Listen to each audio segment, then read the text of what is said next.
Okay, so next up is a customer requested inspection of this aluminum rear shaft out of a GM van.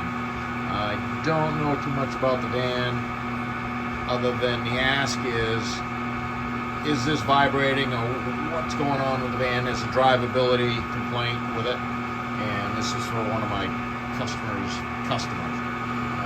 So you can watch so we got dial indicators you've seen on these videos before. The electronic side of this doesn't get shown that much, but because it's down there, and I got to drive the balancer from up here, so I got that end selected, and we'll watch that's that end down there, so you can see when it's real busy. Just whack the throttle, it'll pin that as I increase the speed. I can drive in and out of that flutter noise.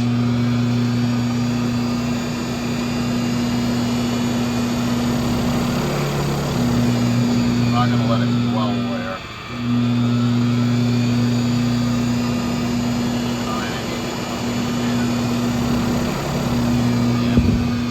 Because the throttle is up here, the problem's down there.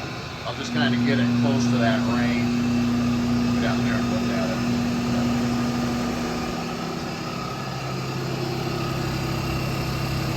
See, that end is pretty wild. Aluminum drive shafts exhibit a little bit differently than steel ones because they don't weigh as much. There's not as much energy in some of these situations because they are lighter. Makes sense, right? So,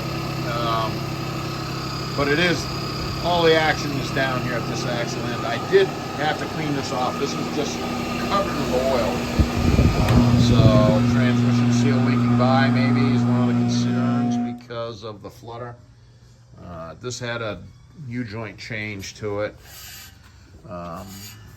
There's some unfortunate damage, hammer damage.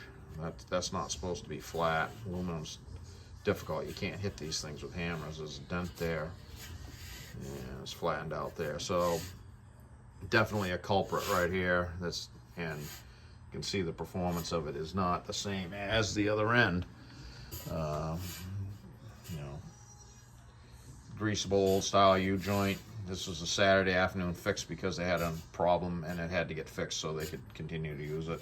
Now they're following up and trying to straighten it out. So that's where we're at. I could tune on this. I would put a snap tight in there like it's supposed to have and tune on this and just see what we can get. And they've also looking at replacing it with another factory GM shaft, which is a valid option. So I'll pass this back to them and we can discuss.